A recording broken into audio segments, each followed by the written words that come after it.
नमस्कार, welcome to channel of टचिक classes.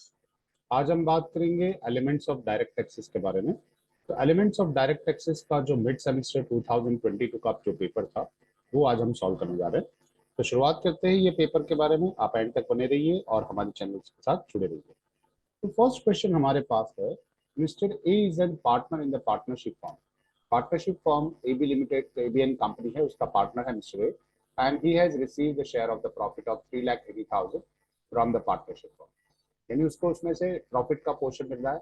Which will be the taxable on the such profits in the hands of A. Mister A को कितना tax पे करना पड़ेगा, कितना प्रॉफिट पोर्शन टैक्सेबल होगा। 3,80,000 will be taxable, 2,80,000 will be taxable, 2,50,000 या फिर 3,80,000 सेंस है। तो हमें पता है कि एज पर इंडियन पार्टनरशिप टैक्स के हिसाब से अगर देखा जाए तो amount received by the partners in the partnership form is totally exempted in the hands of partner. यानी पार्टनर को जो भी अमाउंट मिलेगा ये पूरे का पूरा एग्जेम्प्ट होता है। तो यहाँ पे हमारे पास आंसर आएगा D, that is 3,80,000 will be except from tax. Next question जो ये रूल ये यहाँ पे मेंशन किया हुआ है कि एज पर section 10(2)(a) the share of the profit received by the partner from the firm is exempt from tax in the hands of partner. Okay, next question लेते हैं कि the central government has been empowered by the entry blank of the union list schedule 7 of the Constitution of India to levy the tax on income other than agriculture. तो agriculture income के सिवा बाकी सारी जो चीजों के अंदर जो टैक्स दिया रहता है, तो वो जो टैक्स काउंटिंग है वो कौन से यूनियन लिस्ट के अंदर मेंशन किया है, उसके एंट्री नंबर क्या था, तो वो एंट्री नंबर 82 है। तो आंसर विल बी 82, जहां पे अदर देन एग्रीकल्चर इनकम के बारे में मेंशन किया गया है। नेक्स्ट क्वेश्चन है, income tax is blank in nature, वो किस तरह का है। इन्फ्लेशनरी, यानी जैसे जैसे टाइम हो जाएगा उसकी कीमत में बढ़ोतरी होती जाएगी। रिग्रेसिव, रिग्रेसिव का मतलब ये होता है कि अगर ऐसा कोई भी टैक्स नेचर है जो पार्टीशन करता है, यानी गरीबों पे कम या अमीरों पे ज्यादा, रिग्रेसिव होता है। स्टेडी, एक से ऐसा लगा रहता है। प्रोग्रेसिव, बढ़ता रहता है। तो यहाँ पे इनकम टैक्स डायरेक्ट टैक्सेस होता है और सारे डायरेक्ट टैक्सेस जो है वो रिग्रेसिव नेचर के, जबकि इनडायरेक्ट टैक्सेस जो होते हैं वो प्रोग्रेसिव नेचर के होते हैं। तो यहाँ पे regressive is your answer B. Next question होता है, determine the residential status of mister X, a foreign citizen and resided in India during the previous year 22-23 for 65 days. Further information of his stay in India during the last few previous years. यहाँ पे देखो ये हमारा previous year जो है 22-23, इसके अंदर 65 days वो अगर स्टे करता है इंडिया के अंदर, और पिछले जब 4-5 सालों का अगर इन्फॉर्मेशन यहाँ पे दिया है तो 21-22 में 3 डेज, 2021 में 69 डेज, और 2019-20 के 220 दिन, और 2018-19 364 डेज एंड 17-18 में 75 डेज। तो अगर देखा जाए तो फर्स्ट बेसिक कंडीशन तो सेटिस्फाई होगी नहीं इस बंदे की, क्योंकि वो 182 डेज की है, जो कि यहाँ पे 22-23 के अंदर 65 डेज ही वो रहता है। तो इसका मतलब ये हो गया कि ये बंदा जो है second additional condition, sorry second basic condition लगी जाएगी। तो उसके अंदर वो प्रीवियस ईयर के अंदर 65 दिन होना चाहिए, तो 60 दिन होना चाहिए, तो 65 दिन है। ओके, और अगले 4 सालों के अंदर वो कितने दिन होना चाहिए, 365 दिन होना चाहिए। तो यहाँ पे लास्ट 4 प्रीवियस ईयर के अंदर आप कैलकुलेशन करें तो मोर देन 365 डेज हो जाता है। ओके, तो ये बंदा रेसिडेंट हो गया। अब ऑर्डिनरी रेसिडेंट के लिए ये एलिजिबल है या नहीं। ऑर्डिनरी रेसिडेंट के लिए हमारे पास दो चीज़ होती है, ये इसके लिए हमारा एडिशनल रूल्स अप्लाई होता है, और एडिशनल रूल्स कहता है कि एटलीस्ट 2 इयर्स वो क्या होना चाहिए, रेसिडेंट होना चाहिए। तो यहाँ पे आप देखो 2 साल, यानी आप देखो 2019-20 में 182 डेज से ज़्यादा रुक रहा है, तो वो भी आपका रेसिडेंट हो जाएगा। 2018-19 में भी अगर आप चेक करें तो 364 डेज हो रहा है, तो वो भी हो जाएगा। 2020-21 में भी अगर आप देखें तो 69 है, तो मोर देन 60 डेज हो गया, तो 3 बार वो रेसिडेंट हो रहा है। अच्छा, आज सबका अगर टोटल कर दे तो 3 days plus 69 days plus 220 plus 364 plus 75, तो इन सबका मिला के भी 731 डेज हो रहा है, तो 730 दिन होना चाहिए। तो यहाँ से उससे भी कम, उससे भी ज्यादा है, इसका मतलब दोनों एडिशनल कंडीशन सेटिस्फाई कर रहा है, तो ये बंदा हो जाएगा ordinary resident. So answer will be C, the resident and ordinary resident. Next question, mister Manoj an Indian citizen है, left India for the first time, पहली बार इंडिया छोड़ के गया है, getting for the purpose of employment outside India. Bharat के बाहर जा रहा है, एम्प्लॉयमेंट पर्पज से जा रहा है, 9 अक्टूबर 2021 को वो जा रहा है फॉर द फर्स्ट टाइम, पहली बार जा रहा है। Okay, so he comes to India on the, वापस जब आ रहा है तब कब आ रहा है वो, तो यहाँ पे लिखा है 21 मार्च को वापस आ रहा है, राइट। तो determine the residential status of mister Manoj for the assessment year 23-24। तो देखा जाए तो ये फर्स्ट टाइम इंडिया छोड़ के जा रहा है, तो हमारा जो बेसिक कंडीशन है वो एक ही अप्लाई होगा, 182 डेज वाला। 60 डेज वाली बेसिक कंडीशन इसके ऊपर अप्लाई नहीं होती है, ये एक्सेप्शन में जाता है। तो ऐसे केसेस के अंदर हमारा सिर्फ हमें 182 डेज वाली फॉर्मूला अप्लाई करनी पड़ेगी। देख लेते हैं कि इसके कितने हो रहा है। तो 9 मार्च को छोड़ के गया, इसका मतलब 1 अप्रैल से तो वो यहाँ पे था, तो 1 अप्रैल से 9 अक्टूबर, यानी वो हो गया 191 डेज। और 21 मार्च को वापस आ गया, 21 मार्च से 31 मार्च, यानी वो हो गए ऊपर से 21 दिन, 10 दिन। तो 191 प्लस 10 डेज यानी 201 दिन हो गया। तो 182 डेज का तो वैसे ही मामला हो गया हमारा, यानी ये तो बंदा हो जाएगा रेसिडेंट। अच्छा, अगर हम ऑर्डिनरी रेसिडेंट की बात करें तो इससे पहले के 10 सालों के अंदर वो 2 बार रेसिडेंट होना चाहिए, 730 दिन इंडिया में होना चाहिए। तो भाई ये पहली बार इंडिया छोड़ के गया, इसका मतलब वो पहले 365 दिन 10 साल तक ये इंडिया में रहा था। तो इसका मतलब ये हुआ कि ऑर्डिनरी रेसिडेंट पर्सन है। So answer will be C, that is ordinary resident person. Next question है, A resident HUF is said to be an ordinary resident in India. जो रेसिडेंट होता है HUF का, वो ऑर्डिनरी रेसिडेंट कब होता है? तो HUF के लिए हमारे पास जो सेक्शन बनाए गए थे उसके अंदर जो है सेक्शन 6(2) के हिसाब से देखी जाए तो यहाँ पे हमारे पास है कि एक तो चीज की जो HUF है उसका कंट्रोलिंग इंडिया से होना चाहिए, वो बेसिक कंडीशन। ओके, और जो करता है वो दोनों एडिशनल कंडीशन अगर सेटिस्फाई करेगा तो ऑर्डिनरी रेसिडेंट होगा। तो देखिए यहाँ पे क्या ऑप्शन दे रखे हैं, यहाँ लिखा है कर्ता of HUF satisfy both the additional condition. अब कर्ता of HUF satisfy both the basic condition, भी कर्ता को बेसिक कंडीशन सेटिस्फाई करने की जरूरत नहीं थी, तो बी आंसर तो गलत है। If HUF satisfy both the additional condition, इसमें एडिशनल कंडीशन कर्ता को करनी होती है, HUF को नहीं करनी होती, तो वो भी गलत है। एंड डी, इफ द कर्ता of HUF satisfy one of the basic condition, तो यहाँ पे बेसिक कंडीशन के अंदर एक्चुअली कर्ता का कोई पार्ट है ही नहीं, उसको HUF कहाँ से कंट्रोल होता है वो दिखा रहता है। और एडिशनल कंडीशन के अंदर हमें कर्ता को देखना है कि वो एडिशनल कंडीशन सेटिस्फाई करता है कि नहीं। तो यहाँ पे आंसर आपका होगा A, that is karta of HUF satisfy both the additional condition. Next question देखते हैं, a foreign company is said to be a resident in India. Foreign company कब इंडिया की रेसिडेंट कहलाएगी? तो एज पर द कंपनी अगर आप देखा जाए तो सेक्शन 6(3) या 6(3)(b) में है मेंशन किया कि अगर भी कोई भी कंपनी का कंट्रोलिंग इंडिया से हो रहा है, यानी उसका इफेक्टिव मैनेजमेंट भी आप कह सकते हो इंडिया से हो रहा है, पार्शली और फुल्ली, तो वो हम इंडियन कंपनी कहलाएगा, उसे रेसिडेंट ऑफ इंडिया कहा जाएगा। तो यहाँ पे देखो कि बिजनेस इंडिया में कर रहा है, place of effective management India में है, मैन्युफैक्चरिंग इंडिया में है, या फिर इफेक्टिव मैनेजमेंट आउटसाइड इंडिया से। तो इफेक्टिव मैनेजमेंट यानी कंट्रोलिंग यहाँ से होगा, उसे इफेक्टिव मैनेजमेंट कहेंगे। So answer is B, that is place of effective management in India. Next, Mr. Adi is a resident but not ordinary resident in India, having the interest income from the deposit in USA 3 lakhs rupees, one third received in India. Then how much amount is taxable in India? कितना amount India में taxable होगा?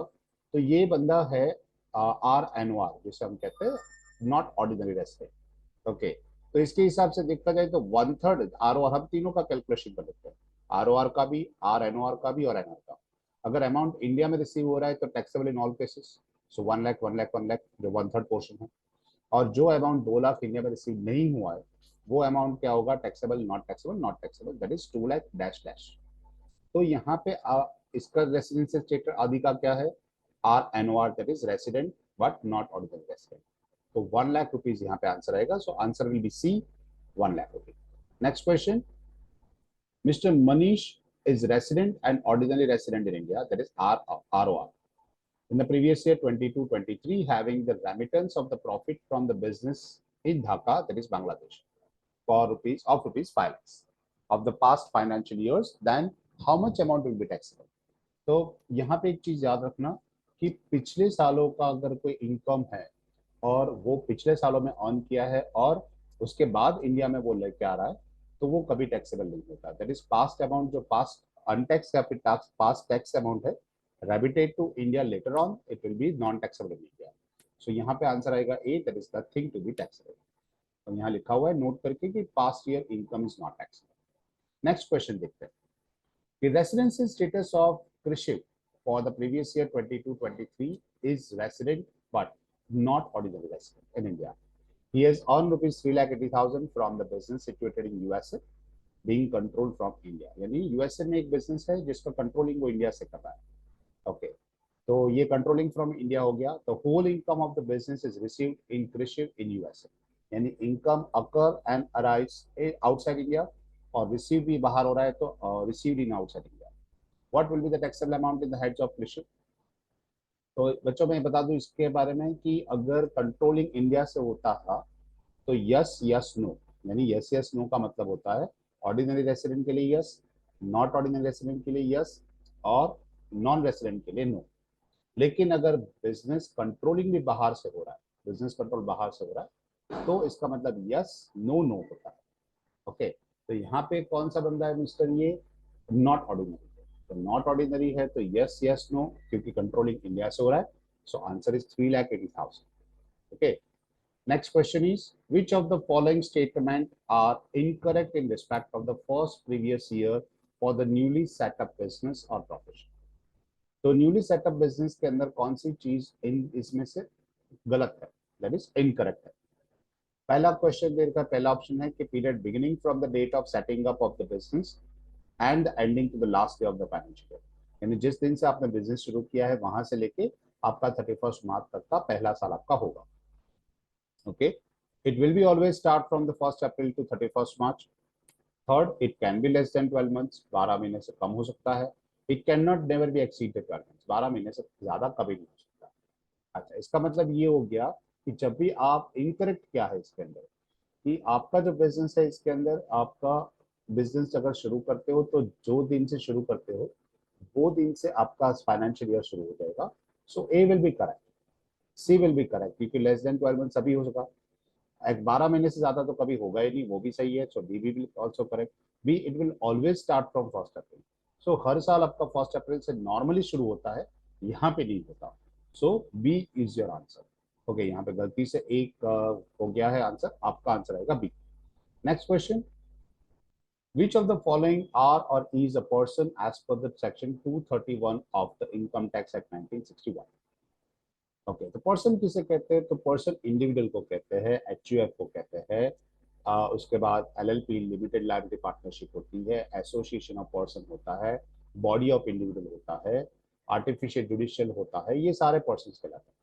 तो यहाँ पे देखें तो B option के अंदर AOP that is association of person है. बी साथ में बीओपी है, से बीओपी नहीं है, गलती से टाइप हो गया है. It's a BOI that is body of individual. C में दे रखा है LLP that is limited liability partnership. B और सी दोनों है कि जो कि हम कह सकते हैं वो पर्सन में आएंगे. इसके सिवा मैंने आपको बताया कि इंडिविजुअल भी आता है, एचयूएफ भी पर्सन कहलाता है, आर्टिफिशियल जुडिशियल पर्सन भी पर्सन कहलाता है. ओके तो यहाँ पे आपका आंसर आएगा A that is B and C both are the called as person. Okay, which of the following income is not taxable in the same year in which it is earned? जो साल में आपने पैसा कमाया है वही साल को आपको टैक्स किसमें नहीं पे करना होता है.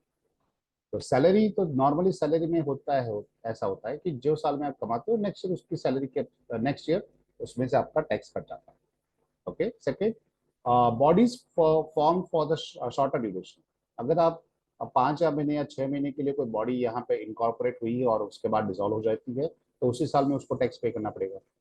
अगर कोई बंदा income from the discontinue business, यानी कोई बंदा बिजनेस डिसकंटिन्यू कर रहा है तो सेम ईयर उसका लाइसेंस कैंसिल हो जाएगा तो उसको सेम ईयर में टैक्स पे करना पड़ेगा, वो भी सही है, उसको सेम ईयर में करना पड़ेगा. और person living India for the longer period, लंबे अरसे तक अगर वो इंडिया छोड़ के जाता है ऐसे केसेस के अंदर भी उसको क्या करना पड़ेगा इंडिया के अंदर, यानी टैक्स सेम अकाउंटिंग पीरियड के अंदर भरना पड़ेगा. इसका मतलब बी सी डी तो ऐसे है कि सेम ईयर में आपको टैक्स कमाना है और पे भी करना है. लेकिन not taxable in the same year तो होगा आपका answer A that is salary, that is income from salary. Next, any person who does not deduct the tax at source or after deducting the tax fails to pay the deductible tax to the government is called as. यानी अगर कोई बंदा के अंदर आपका TDS नहीं कटा हुआ है, जैसे टैक्स डिडक्टेड सोर्स कहते हैं, टीडीएस होता है, तो ये नहीं कटा हुआ है या फिर आपने नहीं कटवाया है, that is after deducting a tax, that is not deducting a tax, fails to pay the tax to the government, सरकार को आपने पैसा नहीं दिया, तो वो बंदा कैसा कहलाएगा? डीम्ड असेसी कहलाएगा। तो डीम्ड असेसी उसे नहीं कहते। असेसी इज डिफॉल्ट, हाँ ये डिफॉल्टर कहलाता है। डिफॉल्टर नहीं कहेंगे इसको, असेसी इज डिफॉल्ट। डिफॉल्टर अलग चीज होता है, जो आपको कोई पैसा अगर लोन अमाउंट वगैरह आपको पेमेंट करना है और नहीं पे करते उसे डिफॉल्टर कहते हैं। असेसी यहाँ पे डिफॉल्ट में आता है। क्रिमिनल तो कुछ हो ही नहीं सकता, इसमें कोई क्राइम नहीं है। So assessee is default is your answer. कैसे? तो यहाँ मेंशन किया हुआ है। तो what is the meaning of assessee in default? तो assessee in default is a person who has fails to fulfil his statutory obligation, यानी जो स्टैट्यूटरी का मतलब है कंपल्सरी, जो कंपल्सरी ऑब्लिगेशन है वो अगर वो नहीं करता है as per the income tax act के हिसाब से देखा जाए तो, सच एज कौन सा यहाँ पे डिफॉल्ट में क्या है हो सकता है? As not paying the taxes to the government, सरकार को अगर वो टैक्स नहीं पे कर रहा, या फिर not filing his income tax return, अपना आईटी रिटर्न फाइल नहीं कर रहा, तो ऐसे केसेस में वो डिफॉल्ट कहलाएगा, that is assess in default. Next question देखते हैं। Which of the following is not considered as income under the provisions of the Income Tax Act 1961? इससे हम इस इनकम कंसिडर नहीं करेंगे। सैलरी तो ऑफ कोर्स इनकम होती है, रेंट भी हमारी इनकम होती है, पिन मनी नहीं होगी शायद, और award receive by the professional sportsman, यानी अवार्ड रिसीव होता है वो भी इनकम होती है। तो पिन मनी यहाँ पे इनकम नहीं होती, so answer will be C. लेकिन पिन मनी होता क्या है? तो यहाँ मेंशन किया है कि pin money is a small amount of the extra money that the someone earns or gets in order to buy the things that they want but they are not really need, यानी उसको पैसे की जरूरत नहीं है फिर भी वो बाय कर रहा है, आपने उसको पैसे दे रहे हो, जस्ट लाइक हस्बैंड वाइफ को पैसे देते हैं। ओके, तो हस्बैंड ने जो वाइफ को पैसा दिया इट्स कॉल्ड पिन मनी, उसको एक्चुअली उसकी जरूरत नहीं है, ओके, कोई चीज बाय करने के लिए, नहीं भी करने के लिए, तो उसके पास जो इनकम रहती है वो पिन मनी कहलाता है। So pin money is not considered as income under the income tax act. Next, Messrs. Alice received the rent of ₹30,000 per month during the previous year 22-23 from the land which is situated in the India. Bharat के अंदर कोई जमीन है उसकी, और हर महीने 30,000 रुपये उसका रेंट आता है, and it's use for the agriculture purpose, वो एग्रीकल्चर पर्पस के लिए उसको यूज करते हैं। Suggest the correct treatment which reflect sorry with the reference to the Income Tax Act 1961। तो इसके हिसाब से देखा जाए तो इनकम रिसीव फ्रॉम एग्रीकल्चर कह सकते हैं, अगर वो रेंट रिसीव हो रहा है या फिर लैंड रेवेन्यू रिसीव हो रहा है, दोनों केसेस में इंडियन इनकम जो होती है, इंडियन एग्रीकल्चर इनकम जो है वो टोटली एग्जाम्प्टेड है। So answer will be A, that is fully exempt under section 10(1). क्या है अंडर सेक्शन 10(1)? तो exemption of the agriculture income है। According to this section, agriculture income from the land situated in India is entitled to get the tax exemptions. The income could be in the form of the following, कुछ भी हो सकता है, rent हो सकता है या फिर revenue receive from the agriculture land situated in India. Bharat के अंदर आपकी जो लैंड है उसके आपको रेंट मिल सकता है या कोई रेवेन्यू मिल सकती है, तो वो आपके लिए एक्सेप्टेड होगा। Next, which of the following income is partially taxable, partly taxable? The payment received from the family income by the member of HUF, देखो HUF के तहत किसी भी मेंबर को अगर कोई इनकम मिलती है तो इस एग्जाम्प्ट फ्रॉम टैक्स होता है, क्योंकि ऑलरेडी HUF ने उसका टैक्स पे कर दिया होता है, तो उस पर्टिकुलर मेंबर की उसके लिए कोई इनकम नहीं होती और वो पार्शियल टैक्सेबल भी नहीं। Commuted pension receive by the employee, हाँ कम्यूटेड पेंशन के लिए होता है रूल कि अगर उसको ग्रेजुइटी रिसीव होती है तो one half of the full pension आपका एग्जेम्पशन होता है, अगर उसको ग्रेजुइटी रिसीव नहीं हो रहा है तो 1/3 ऑफ द पेंशन। तो यहाँ पे बी जो है वो पार्शियली टैक्सेबल है और बाकी partially exempted. Share of profit for partnership form is totally exempted, and daily allowance of the member of parliament MP को मिलता है, मेंबर ऑफ पार्लियामेंट को ऑफकोर्स, तो ये गवर्नमेंट एम्प्लॉय हो गया और गवर्नमेंट एम्प्लॉय को एग्जेम्पशन मिलता है। So answer is your B, commuted pension received by the employee, बाकी के तीनों है वो एग्जेम्प्टेड है। Okay, next question. A minor son of Mr. A received interest of deposit of 500 per month during the previous year 22-23. Find out the amount of the income that would be assessable to the tax in the hands of Mr. X in respect of the income of this child. यहाँ पे clubbing of income होता है, यानी क्या होता है कि बच्चों की इनकम अपने पेरेंट्स की इनकम के अंदर ऐड हो जाती है। तो हर महीने 500 रुपए के हिसाब से देखा जाए तो पूरे साल का 6,000 रुपए होता है, दैट इज 500 इंटू 12। ये 6,000 रुपए में से उसको minor's income up to 1,500 is exempt under under income tax act. तो यहाँ पे 6,000 में से 1,500 रुपए तो माइनस हो जाएंगे, तो बाकी के बचे 4,500 जिसके ऊपर उसके पेरेंट्स को टैक्स पे करना पड़ेगा। So answer will be A, that is rupees 4,500। तो minor's income is exempt up to 1,500 note में मैंने मेंशन किया हुआ। तो ये एमसीक्यूज हमने देखे। ऐसे ही बहुत सारे एमसीक्यूज हम आगे भी डिस्कस करेंगे। तो कीप वॉचिंग और हमारे चैनल को लाइक शेयर और सब्सक्राइब जरूर कीजिए। Have a good day.